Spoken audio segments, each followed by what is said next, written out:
नमस्कार, मैं अमर खान। कैसे हैं आप सब? मुझे उम्मीद है आप और आपका परिवार खुश होगा, तंदुरुस्त होगा। मैं हमेशा भगवान से और खुदा से दुआ करता हूं कि आप खुश रहें, तंदुरुस्त रहें, देश की तरक्की में अपना योगदान देते रहें, मोटिवेट रहें, अपने आप को उत्साह में रखें, हमेशा मोटिवेट रखें, समस्याओं से ना घबराएं, क्योंकि समस्या है तो समाधान भी है।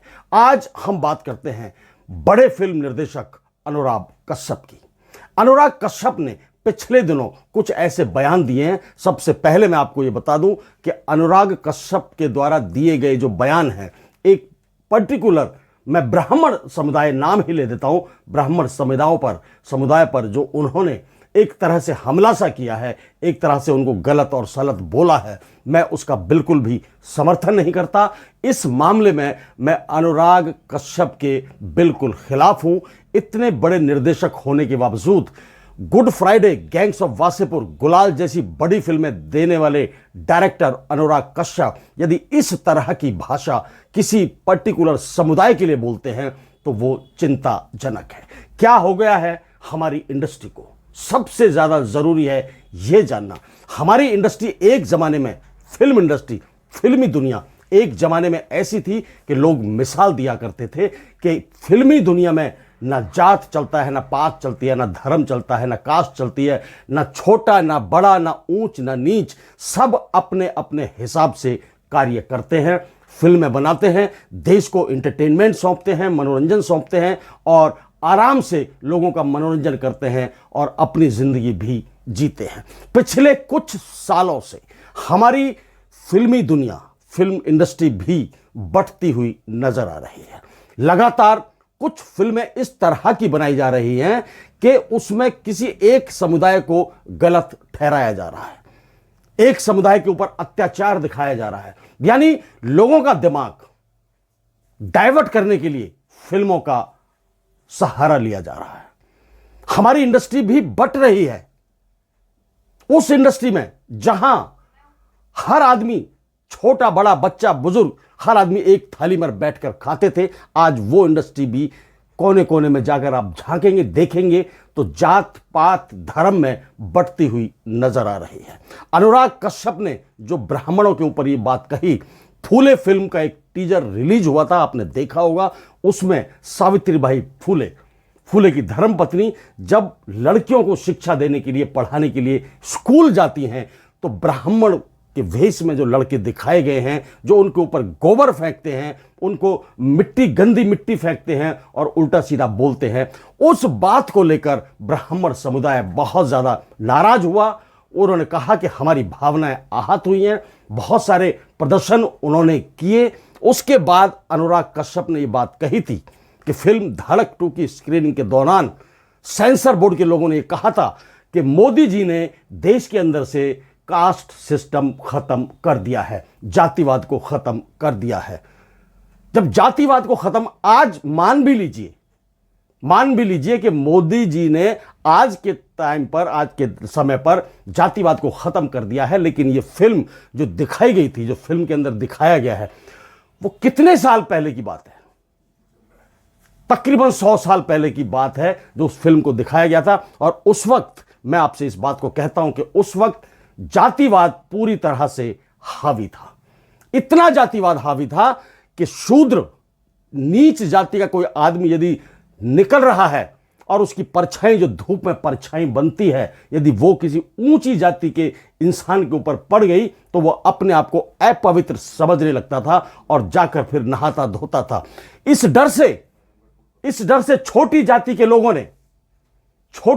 लोगों ने जब एक टाइम, आपने देखा होगा गर्मियों में, कि जब आदमी बाहर निकलता है तो उसका साया, उसकी जो परछाई है वो आदमी से बड़ी हो जाती है, तो उस वक्त शूद्रों ने अपने घर से निकलना तक बंद कर दिया था कि ऐसा ना हो कि हमारी परछाई किसी उच्च जाति के व्यक्ति पर पड़ जाए और वो फिर हमें दंडित करे।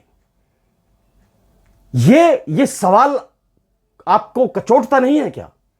ये बात आपके दिमाग में घूमती नहीं है क्या? आज नहीं है। जो पहले फिल्में, कुछ फिल्में, एजेंडा फिल्में बनाई गई इंडस्ट्री के अंदर, वो फिल्में आज के दौर की तो नहीं है। वो भी 100 साल पहले, 200 साल पहले, 300 साल पहले या 70-80 साल पहले के दौर पर वो फिल्में बनाई गई हैं और उन फिल्मों को दिखाकर लोगों को भड़काया भी गया है, उन फिल्मों को दिखाकर लोगों को जगाया भी गया है।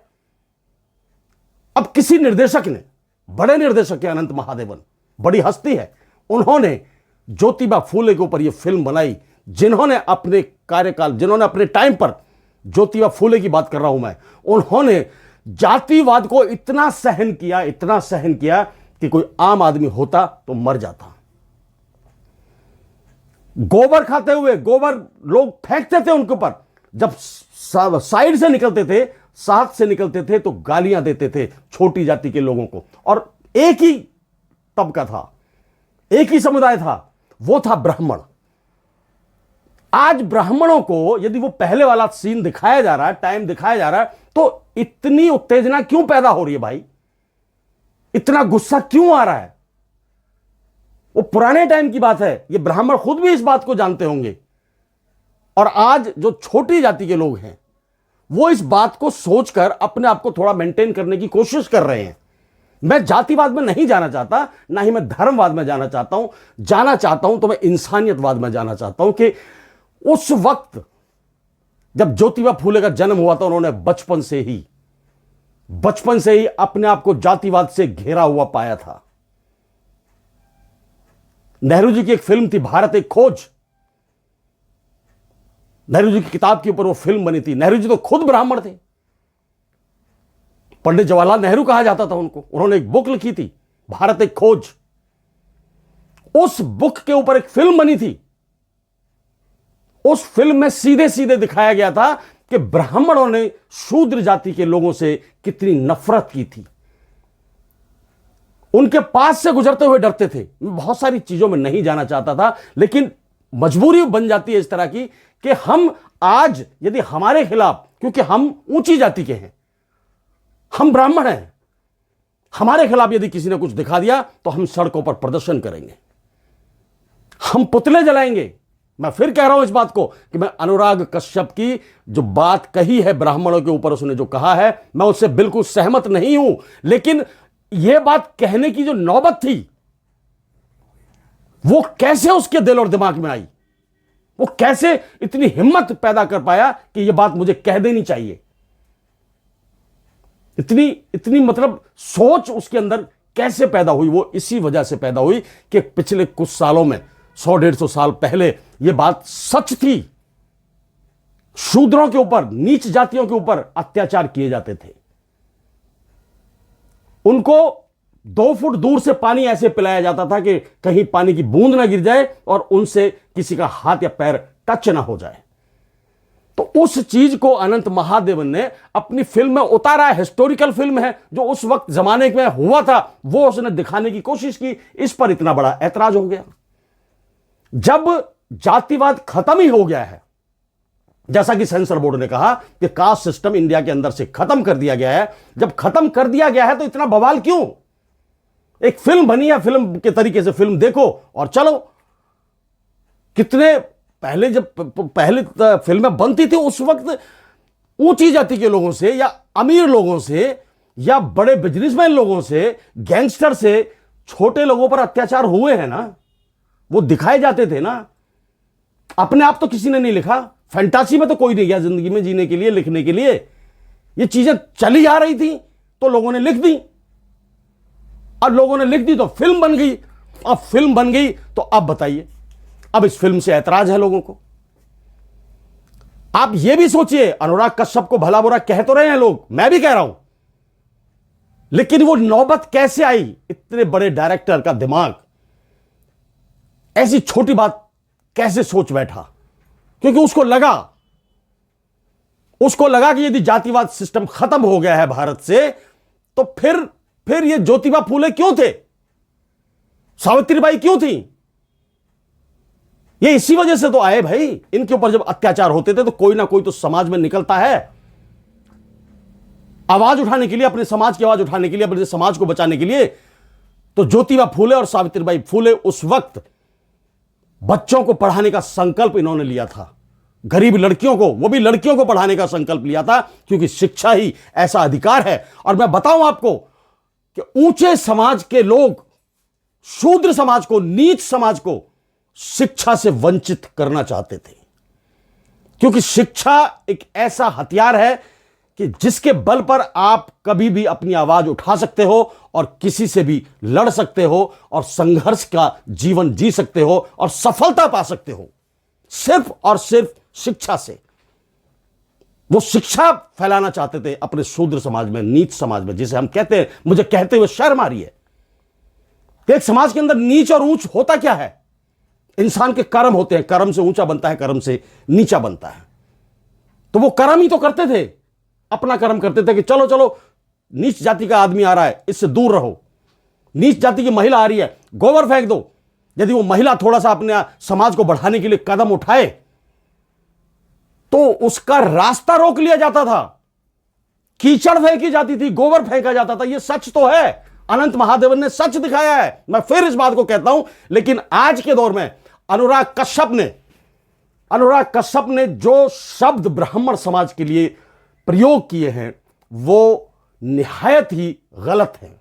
मैं उनका बिल्कुल समर्थन नहीं करता। ब्राह्मण समाज भी, आज का ब्राह्मण समाज एक पढ़ा लिखा समाज बन चुका है। वो भी उन दकियानूसी नीतियों पर नहीं चल रहा है जो पहले होता था। पढ़ा लिखा समाज है, आईएएस, आईपीएस, डॉक्टर, अफसर सब उस समाज में आज पैदा हो रहे हैं। तो आज के ब्राह्मण समाज को नहीं कहना चाहिए था। इस बात से मनोज मुंतशिर शुक्ला, जानते हैं आप, नकली आदमी है, एक नंबर का नकली आदमी है वो। उस जैसे आदमी को भी अनुराग कश्यप पर बोलने का मौका मिल गया। उसने भी अपने पूर्वज गिनाए, 21 पूर्वजों के नाम गिनाए कि ये पूर्वज किस किस पर आप, जो कहा था उसने कि मैं ये कर दूंगा, मैं बताना नहीं चाहता, आप समझ गए होंगे उस बात को। तो ऐसे ऐसे लोगों को बोलने का मौका मिल गया, लेकिन हकीकत को पहचानने की कोशिश कोई नहीं कर रहा है। अनुराग कश्यप ने सिर्फ इस बात को लेकर यह कहा था कि ब्राह्मणवाद, जातिवाद, कास्ट सिस्टम यदि हमारे देश में से खत्म हो गया है तो फिल्म को रिलीज होने से क्यों रोका जा रहा है? किसी की भावना क्यों आहत हो रही है, एक समाज की भावना? उन भावनाओं को देखते हुए अनुराग कश्यप ने यह कहा। मैं फिर भी कहता हूं समर्थन नहीं कर रहा, लेकिन उसके दिमाग में यह बात आई कैसे? इतना बिजी शेड्यूल में से ये बात, छोटी बात उसके दिमाग में कैसे पैदा हो गई, कैसे उपज गई? इन चीजों के चलते हुए कि पिछले दिनों बहुत सारी एजेंडा फिल्में बनी हैं, इंडस्ट्री को बांट दिया है। आज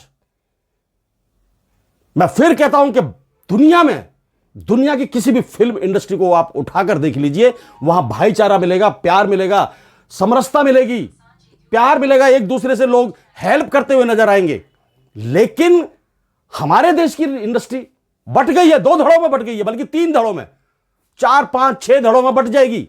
हर कास्ट का डायरेक्टर अलग हो जाएगा, हीरो अलग हो जाएगा, हीरोइन अलग हो जाएगी।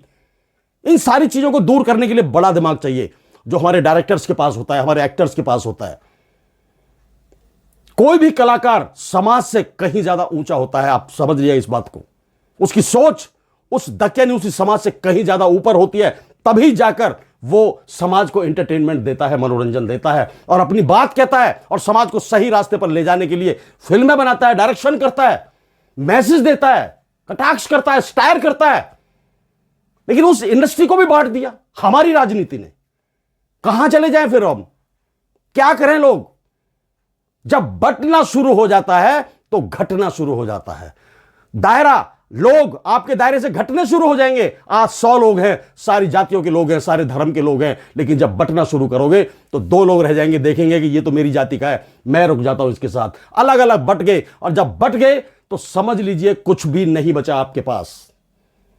मैं तो प्रार्थना करता हूं आज के राजनीतिक लोगों से, सरकार से, कि ये जो जहर समाज के अंदर, जातिवाद का जहर घोला जा रहा है, धर्म का जहर घोला जा रहा है, इसको बंद किया जाए। आने वाले वक्त में आप तो राज करके चले जाओगे, किसी की उम्र हो जाएगी, कोई अपनी मंशा पूरी कर लेगा, लेकिन जो आम पब्लिक है वो पिसती रहेगी और पिसती रहेगी, वो और नीचे चली जाएगी। वो अपनी सारी जिंदगी पहले से ही संघर्ष में जी रही है, लेकिन हमारे राजनेताओं को फर्क ही नहीं पड़ता है। हमें सीट मिलनी चाहिए, हम गद्दी पर रहने चाहिए, पब्लिक तो लड़ने के लिए है, पब्लिक मरने के लिए है, पब्लिक झंडा लगाने के लिए है, पब्लिक नारे लगाने के लिए है, पब्लिक दरी बिछाने के लिए है, पब्लिक शोर मचाने के लिए है, पब्लिक के हाथों में डंडे देने हैं, वो लड़ेंगे झगड़ेंगे, दंगाई बने, कुछ भी बने, लेकिन हमारी राजनीति चमकनी चाहिए। राजनीति ने इतना गंदा हमारे देश के समाज को कर दिया है कि हर आदमी, सबसे ज्यादा दुख है मुझे इस बात का कि फिल्म इंडस्ट्री को बांट के रख दिया है। कोई आदमी किसी बात को कहने के तैयार नहीं है खुलकर, एक तरफा हो गया। कलाकार कभी एक तरफा नहीं होता, कलाकार सबका होता है। मैं तो इस बात का बहुत ज्यादा मुझे दुख हो रहा है और मैं पछतावा भी कर रहा हूं कि ये हमारे देश के अंदर हमारे जैसे लोगों ने ही इन नेताओं की गंदी राजनीति को बढ़ावा दिया है। अनुराग कश्यप ने जो कहा है, मैं आज भी कह रहा हूं, अब भी कह रहा हूं, इस बात को दोबारा दोहरा रहा हूं कि मैं उसके बयानों से, उसकी बातों से बिल्कुल सहमत नहीं हूं, लेकिन वो एक बहुत अच्छा इंसान है, बहुत अच्छा डायरेक्टर है। उसने अच्छी अच्छी फिल्में देश को दी हैं, देश का मनोरंजन किया है, रेवेन्यू दिया है और एक समाज को आगे बढ़कर ले जाने की वो क्षमता रखता है। हमें सोचने की जरूरत यह है कि अनुराग कश्यप जैसे डायरेक्टर के दिमाग में इस तरह की बातें क्यों आई हैं, इस तरह का माहौल क्यों उसने फेस किया जो उस बातों को कहना पड़ा। मैं अनुराग कश्यप के एक जीवन की छोटी सी जानकारी आपको देता हूं। अनुराग कश्यप का जन्म 10 सितंबर 1972 को गोरखपुर में हुआ। पिताश्री का नाम प्रकाश सिंह, एक बच्चा आलिया कश्यप, भाई अभिनव कश्यप और अनुभूति कश्यप। ये छोटा सा परिचय है अनुराग कश्यप का। बाकी तो आप जानते हैं, फिल्म डायरेक्टर हैं, अच्छे डायरेक्टर हैं, मैसेजेबल फिल्में बनाते हैं और समाज को आगे ले जाने के लिए प्रयासरत है। 1993 जैसे जो हादसा देश के अंदर हुआ था, बम ब्लास्ट हुआ था, उस पर उन्होंने ब्लैक फ्राइडे बनाई थी और तालियों की गूंज से अनुराग कश्यप का सीना चौड़ा हो गया था। तो हमें इस जहर को रोकना होगा, जातिवाद के जहर को रोकना होगा, धर्मवाद के जहर को रोकना होगा और ये सिर्फ कर सकती है तो सिर्फ और सिर्फ सरकार। जय हिंद, जय भारत, नमस्कार।